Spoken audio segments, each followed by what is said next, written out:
This is Scott the Fix-It Guy. Our goal with our videos is to empower you to be able to do the repairs on your own and save a whole lot of money and also get that great feeling of having fixed it by yourself. Today we have a GE refrigerator that's leaking on the right side near the back, and we're going to take a look at a couple things that could be causing that and we'll repair it.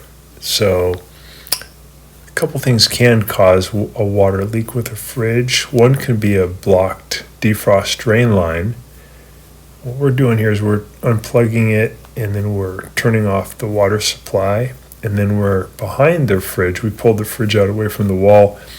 We're removing the back panel by removing a series of screws along the perimeter, and that's going to allow us to lift off the back panel.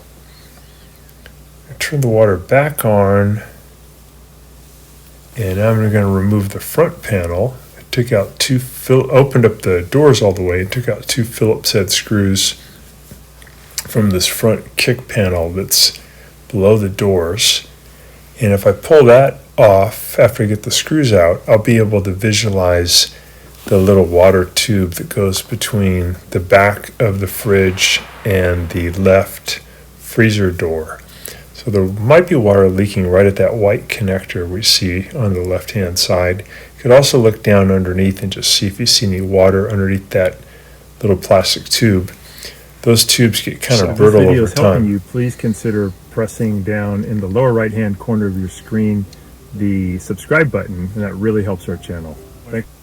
Refrigerator, about 20 years old. So I found that tube that we were just looking at had gotten cracked and broken. And I'm just pulling out a little piece of the broken tube out of this union or this connector. So I'm using a small screwdriver to pry it out. And there's the little broken piece of tubing.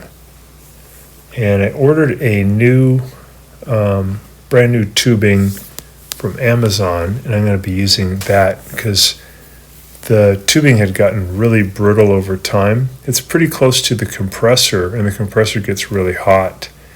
And after about 20 years, it's just dried out the plastic and made it really brittle. And it had broken, and that's why the water was leaking out. So I'm removing a little screw here on the side that's holding in the water fill solenoid. And I'm just going to kind of pull the solenoid out to the right and then pull it away just a little bit so I can have more room to work. I'm going to be cutting away some of the plastic tube that's above where I was working. First I'll take off that little white union, and then I'm going to use my diagonal pliers to cut away about maybe an inch of this tube because it's so brittle. The higher I'm going, the less brittle the tube is. So I'm trying to cut away that really old part. So the way you put these connectors onto the tubing, it's pretty easy. All you have to do is just push the tube into the union, the connector, and just push it as far in as it can go. And then you'll have a nice, secure, watertight connection. And then the other side of the tube, same thing, you just push it in. And then remember to go in as far as you can. You might have to twist it a little bit so that it gives it a really watertight connection. If you ever have to remove one of these, you push in on this front piece. In this case, it's red. You can just use a couple of your fingers or your thumb, push it that way, and then you pull the tube out. So that's how you disconnect. So if you want to connect, you don't have to do anything with the red part. All you got to do is just push the tube in and then make sure it goes in as far as it can. It'll just stop. You have to remove it. You have to push the red piece that way just a little bit and then pull, and that'll come loose. So pretty easy, pretty cool invention to get this one off. And just push the red thing, this time that way, and I can wiggle this union off, and that's it. So if that helps you guys. So we just saw a link for getting that new tube from Amazon.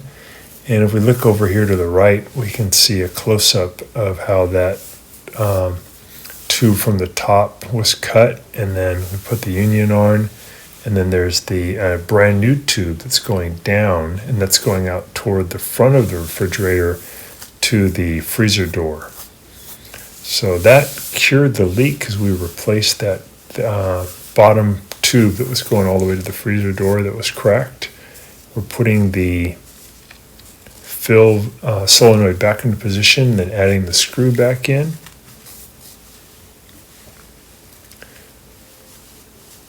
And it's unusual for these GE refrigerators to even last 20 years, but if they do last, the tubing gets really dried out and can crack, and that can cause the leak. But if you can replace the tubing, you can have some more years of service without leaking. So we're going to plug it back in, turn on the water, give it a good test. So here's that piece that I had cut away, just a couple inches, and it seems really dry. When I gave it a little bit of a flex test, it should bend easily, but instead it just breaks. So that's what had happened. It had broken, and then when the customer is calling for water, water's just spilling out everywhere. So before I put it back together, I'm going to go ahead and clean this part we call the squirrel cage, and it's just part of where a lot of the heat from the refrigerator dissipates. And if it gets a lot of dirt on it, like we see in the video, it can limit how well the refrigerator can cool. So I'm just vacuuming that all out. Now I'll go ahead and put the back cover back on. So I'm just going to put down the bottom clips by lining them back up with the bottom of the frame, and then I can put the screws back in to hold that cover on. On some machines you might even find this cover is made out of like a paper or cardboard material, and on some it's metal, but it is important to always put it back on.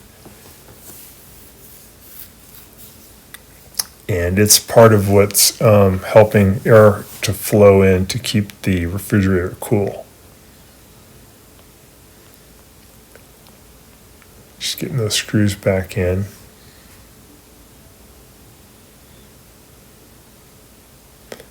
And we're just going to tighten them all back up. It's good to keep your refrigerator maybe, if you can, about a foot away from the wall so there's some more room for airflow, and that can help it to last longer, and it saves electricity because it's able to get rid of the heat better. When it's right up against the wall, it can't get rid of the heat as well. So now I'm going to put the front lower panel back on. I'm going to kind of feed these tubes into this thing where my finger is so that the cover doesn't pinch in on them. And I'm going to push the cover back in and then add the two Phillips head screws to hold it. And that did the trick. That got rid of the leak. And it was nice to be able to clean that squirrel cage too, to get the refrigerator to clean or to cool more efficiently. It should save a lot of money on electricity. So we'll put those links on those tubing parts and the connector parts in the description below. And we also showed them in the video, but they're pretty cheap. You can get probably both those parts for under 20 bucks. And that's it. We'll go ahead and close it up. And thanks so much for watching. Watching our video, and please subscribe to our channel when you get a chance. And also click the little bell notification button so we can send you weekly videos on all the different ways of fixing appliances around your home and saving you lots of money. So thanks again for watching, and please also press the like button for our video if this was helpful to you. Feel free to contact me at the email listed below, which is scottthefixitguy@yahoo.com, with any of your questions. And also, if you need to have a FaceTime meeting with me or a Zoom meeting, you can click on one of the links below in the description, and we can set up a 15-minute or 30-minute video conference where we can work on your appliance problem. So thanks again for all your support and for watching the video.